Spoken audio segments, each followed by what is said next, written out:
Hello, welcome to day 31 of living from your heart in a 3D world. Well, wow, just wow. 31 days. I can promise you, you will get this. If you do the whole challenge, by day 31, you are going to understand this. I just know you are. And I was wondering, am I going to continue the recordings? But I don't think I need to. I think if you have listened to every single day in the lead up to day 31, you now know your truth. And it's actually really funny because I was watching a YouTube just before while I was driving, and it was talking about self-love and how you've learnt to love yourself. And I actually found it kind of comical because once you know your truth of who you are, and if you're new and this is your first time hearing this, our truth is, because we exist, we are universal source energy. Everything in the universe has been created by the same energy. That is what our soul essence is from. And that is who you are. In the 31 days we have, past 30 days, we have delved into why we choose to come to Earth. What's the point of it all? We've delved into how our 3D projected illusion was designed for us not to remember who we are, and how we can get the glimpses through to our truth, which is that we are divine source essence. We are divine source energy. Everything is made of the same energy. Everything. Absolutely everything. There's no conditions on it. Absolutely none. It is pure, God's creation, God's intelligence, source intelligence, whatever you want to call it, it's all the same stuff. And that is who you are. And that is the truth. So it now becomes comical, I think, about, self-love. It's once you know, the part that's comical is once you know who you are, which is created by the energy that creates absolutely everything in the universe. It's nearly comical that you wouldn't love that.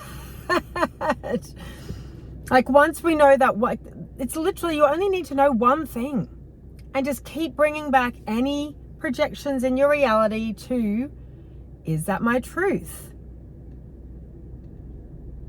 And unless it aligns with the truth of who you are, which is a perfect, amazing miracle of God's creation, of, if you don't associate with the word God, source intelligence, universal source energy, whatever you want to use, angel dust, I don't know, whatever you want, there is nothing else. You are perfect, exactly as you are. There are no conditions on this. So I think it's just now recognizing if old 3D belief patterns come up or anything like that, that you can just transmute it fast. So then, instead of being so busy worrying about all the ways we're not enough, you can actually focus on creating what will bring you joy and what drives you with so much passion. And I was listening to Bashar this morning, because he was actually linking our passions, we are humans, and we take actions. So in order for your most amazing desires to be presented to you, you need to choose the actions in the 3D world that align with your highest desires. So, and I mean, it is as simple as this, like a child would. Imagine if a child had no rules. It's oh wow, they want to go over and look at those flowers and maybe lie in the sun and pick the petals off the flower. Might be a little boy who's digging down in the dirt, getting really dirty. If there was no rules when you were a little child, the wonder and the like stand there and like stare at a seashell or something for half an hour. Like, I don't know, like before all the rules of what we should be doing came in, before this head took over, when our heart was still allowed to just choose our actions based on wonder and joy and comfort and love. Like animals, I suppose. They don't have that 3D ego unless it's been trained into them that they can't do things. Animals in the wild, they just choose by instinct. So that's now how you choose to live. And it's so interesting because he was saying, like, you might have this desire for, I don't know, an ice cream that's only stocked at this one shop. And the desire for the ice cream might not actually be the point, but you go to that one shop that only stocks that ice cream that you had the desire for. And then you run into a person that you didn't know you needed to run into. Do you see what I mean? Like, our desires can actually lead us to the next step of our like life filled with passion. Like, you've just got to follow the thread. So this is a really fun part. Just follow the thread. And remove all the shoulds out of your life. Follow the thread. Is it a nice day? Do you want to go down to the beach? Do you want to go and sit in the park under a tree for half an hour? Take a book down there or something.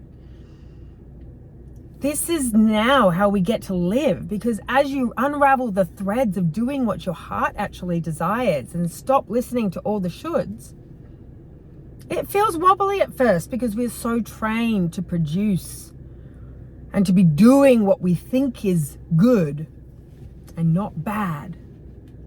We've got to, like, that's the 3D world part. We've got to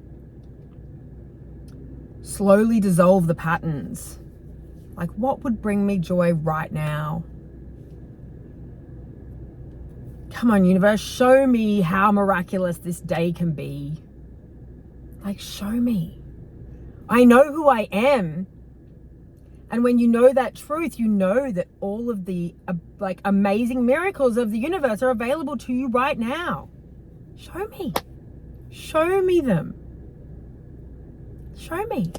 And start listening to your heart, because when you listen to your heart, that's when the miracles will come in, because that heart frequency is that universal frequency, which is where the miraculous frequency is. So when you follow that frequency and stay in that frequency, that's when that frequency gets delivered to you. And all the magic and miracles in the world can happen. And so, like, just enjoy the journey. Enjoy the unraveling of it. Enjoy pulling the thread of desire. Like, what do I want to do now? What do I want to do now? What do I want to do now? And in that enjoyment of the individual, like, desires that you're choosing and choosing and choosing, like heart desires, that's the part where you're enjoying the journey. It's like, I know I've ordered whatever the big manifestations are. I know they're ordered. And while I wait for them, because I know I ordered them, so I know that they're coming, while I wait for them, I'm going to just enjoy pulling all these other threads of passion and living and enjoying the journey right now. And yes, sometimes, like at the moment, I'm doing some pretty boring stuff, but I'm doing it out of alignment, not because I should. I'm doing it out of joy and alignment, that I am clearing space. Like, I am clearing the decks. So when the big miracles start moving, I already know they're there. When they start moving, I'm ready.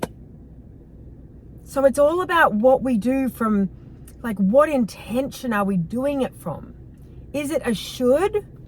Or is it I am doing this because I'm so excited to clear the space, so when this comes in, I am ready to go. And I can just be present with the full amazingness of it. I don't have like 3D boring taxes hanging over my head. I can just dive straight in. So I'm doing them out of the alignment of, I'm doing these because I know my miracle it's already here, and I know it's going to start actioning soon. And so I need to clear the space to give it its full, like, presence, like, to be able to take it on fully and just immerse myself in it. because I know how amazing it's going to be. So I'm doing the 3D tasks out of alignment with who I am and knowing who I am. And that's now how we have to filter everything through. Like, are you doing it because you should? Or are you doing it because it's in alignment with who you are? Alignment with your soul. So I think that that's probably your big question. Am I tidying the house because I should tidy the house? Or is it in alignment with my soul? And the answer will change. And I'm definitely guilty of this. And I know it's like, I'm only doing it because I should do, so I'm not going to do it. I'm going to do something else that I actually want to do. Because your heart is so much smarter than our heads. And that's what we started with at the beginning of all of this. Our heart is connected to universal intelligence, like the intelligence that runs the whole universe, that is the whole universe. Like, I love our 3D minds, but they're human. They're designed to keep us safe. Like, they do a good job. But now, when we listen to this and take aligned action that's full of desire and passion, it can lead you to places this brain cannot even figure out. And that's why I started this challenge in the first place. Was I was like, I know certain things as truth, but my brain cannot figure out. There is no way I'm going to figure this out with my brain. Absolutely no way. So I was like, I am going to be committed to 31 days of recording. I didn't even know what it was going to look like, to tell you the truth. I just pressed play and started speaking. Like, I had no idea. And then we've had aha moment after aha moment after aha moment.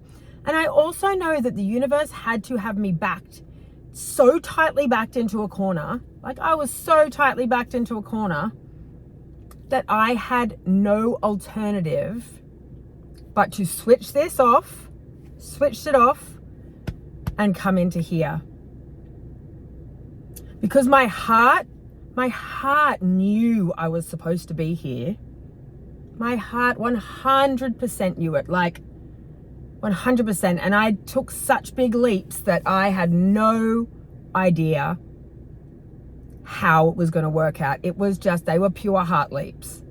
Even though up here I was terrified, I was trusting my heart.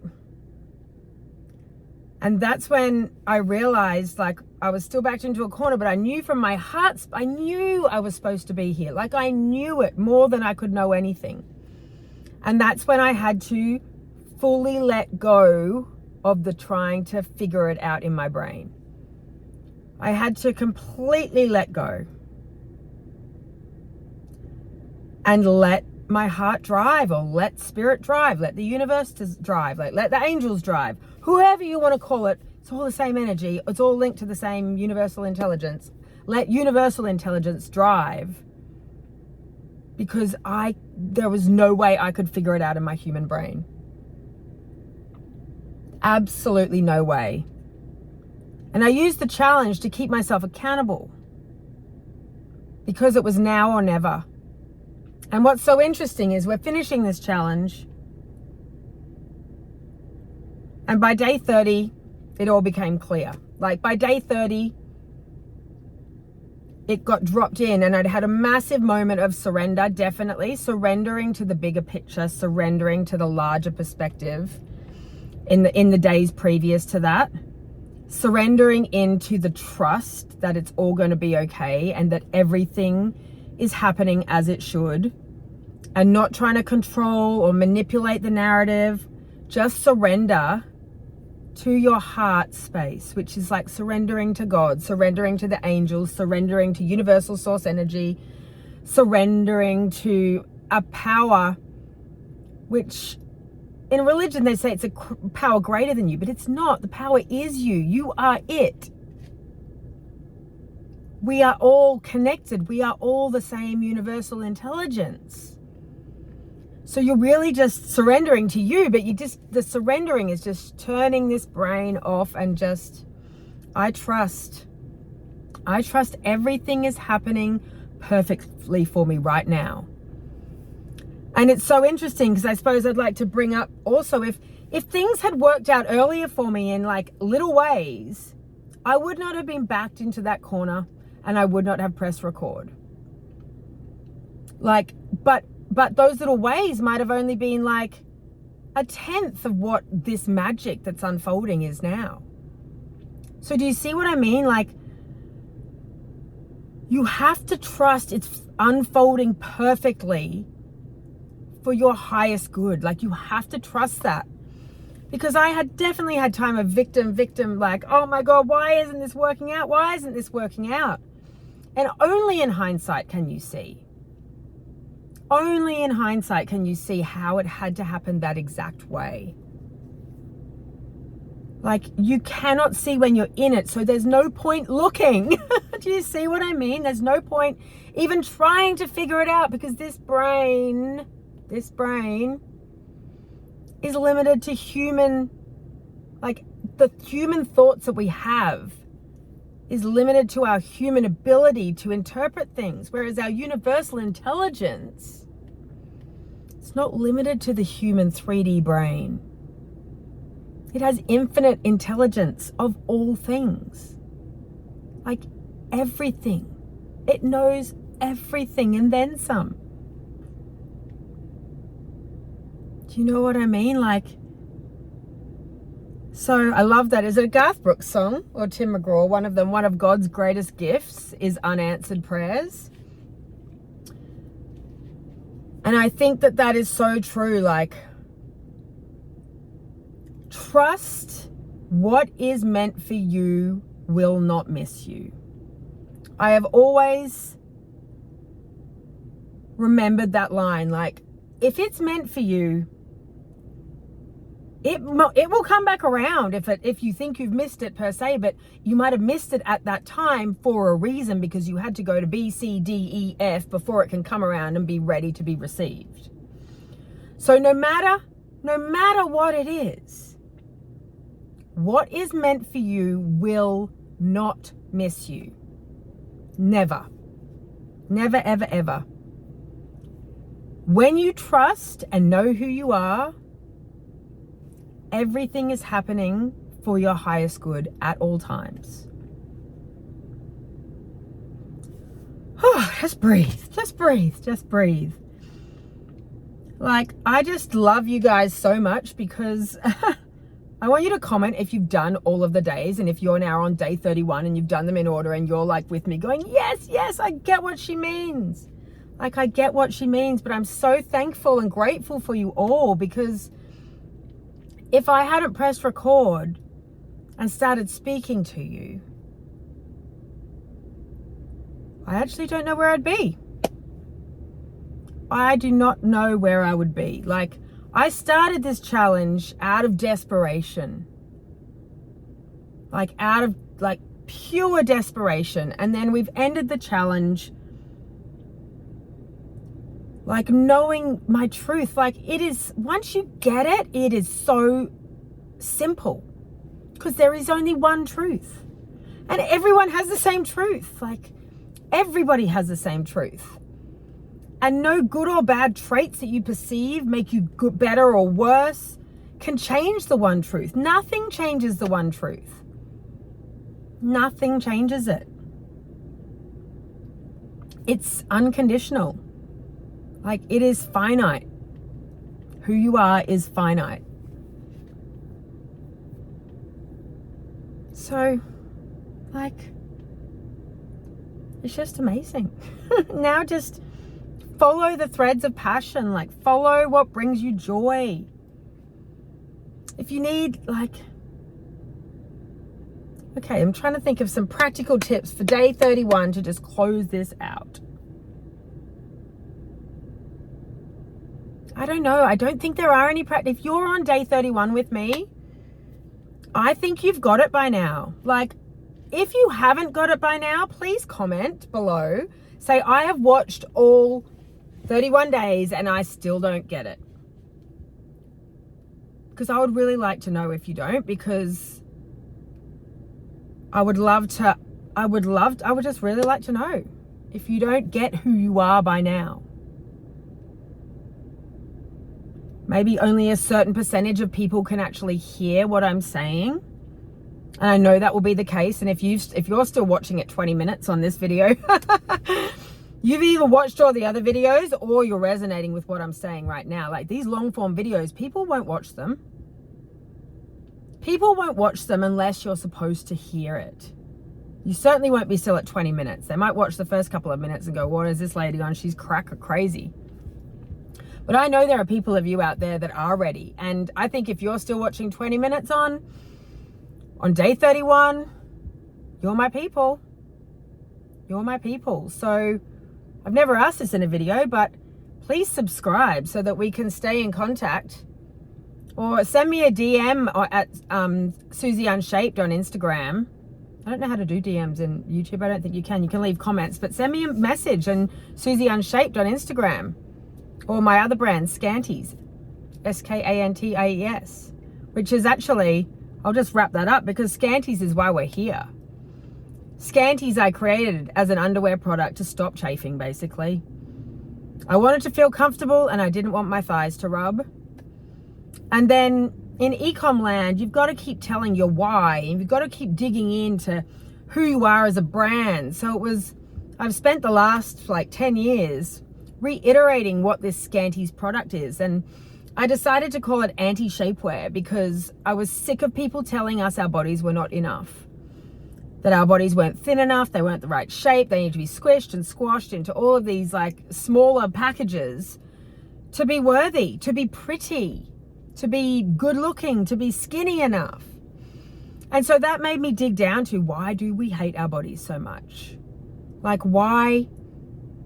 I knew obviously advertising, when I dug down into it, I think, apparently skinny models were were introduced into the fashion scene when they had the clothes on all these beautiful voluptuous women and no one was looking at the clothes, they were looking at the women because the women were so beautiful and curvy and gorgeous.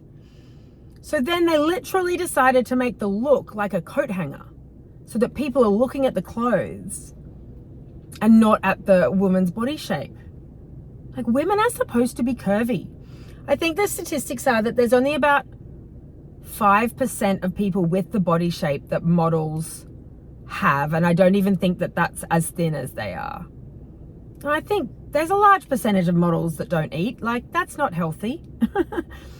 To have all that pressure put on you to look a certain way to be enough for the clothes. So anyway, sorry, I digress. I can talk about that all day, but that's not the point.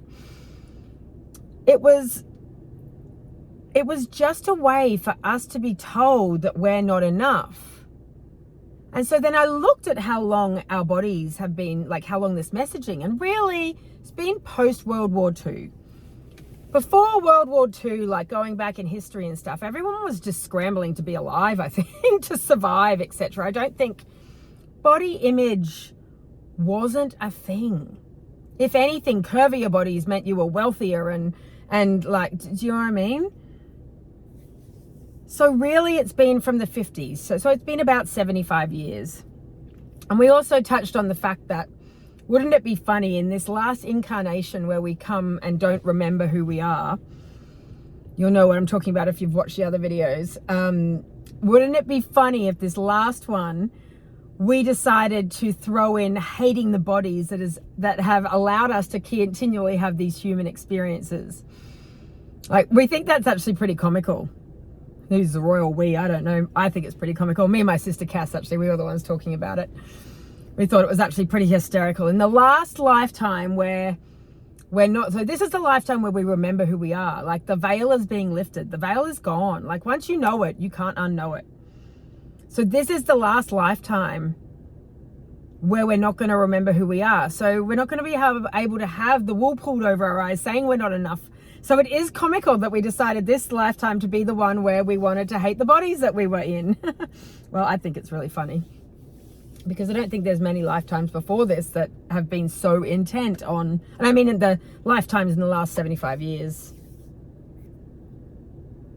It's so interesting. Anyway, I digress. I don't even know where I was going with that. Oh, sorry. that's how I was digging into like why we hate our bodies. And I only had that realization about this lifetime about like maybe 10 days through or something, which was like a big aha moment. But then it filtered down to all the other ways that we're being told we're not enough. Like looks is just one way. You're not rich enough. You're not smart enough. You're not fast enough. Like all of these, like these are all the belief systems that feed into the I'm not enough. So any then behaviors like, and this is the shadow work, and I did touch on shadow work. Shadow work is just integrating traits of yourself that you deem make you not enough.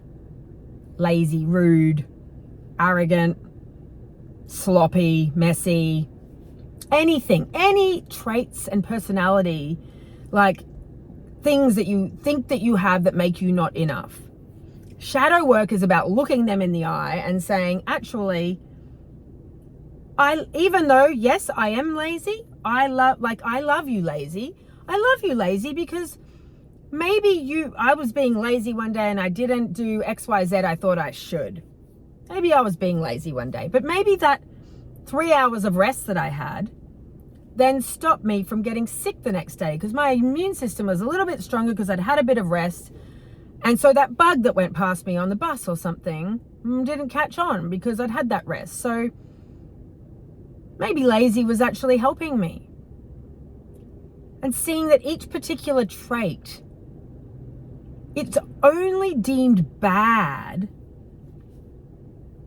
because of the stories we've been told that, oh, if you're lazy, then you're not enough. Lazy people aren't enough. And it's like this weird moral high ground. I'm not lazy because I do all of my, like everyone is lazy. This is the point. Everyone can be lazy and everyone can be productive. Everyone can be the two sides of every single thing. It's only how we were using it to judge ourselves. And that's so funny. It was like the self-love and you've released judgment of yourself. It's like, once you know the truth, like once you know your truth, that one piece of information, which is like, it is so simple, like judgment just instantly is released. How can there be judgment once you know that truth? It's impossible to have judgment on yourself once you know that truth, and on others, because your truth is their truth. We all have the same truth. That's why it's really easy. Like there's no conditions on this person and conditions on that person and conditions on that person, etc., etc. And I'm not going to delve into it, but Conversations of God, Neil Donald Walsh. If you want to deep dive into how we are all exactly the same, go and listen to his audio. He has a book, Conversations with God, or a audio book on Spotify. Go and listen to that if you want the in-depth of why we are all the same. I know he does a spectacular segment on Hitler. It's like, well, how can you say that I'm the same as Hitler? I'm going to let him answer that for you. I am going to let you answer that for him answer that for you, but do that deep dive because I promise you it's worth it. Because we are all from the same universal energy. We are. And if you can't accept a trait in someone else, that's a really good indication. Like if someone really bugs you for whatever reason, ask yourself, why do they bug me so much? Why do they irritate me so much? Why do they get under my skin so much? And try and figure out the traits that they have that really irritate you. Because that is just a mirror. That is just a mirror of traits that you are being high and mighty about, trying to pretend that you don't have. But guess what? We all have all the traits. So that's how we transmute it. It's like, yes, actually, okay, I see that person, they irritate me. This behavior irritates me. It's like, but actually, I do that too. It might not be in the same way. Maybe this person I don't know, I can't even think of an example, but maybe this person was rude to the waiter.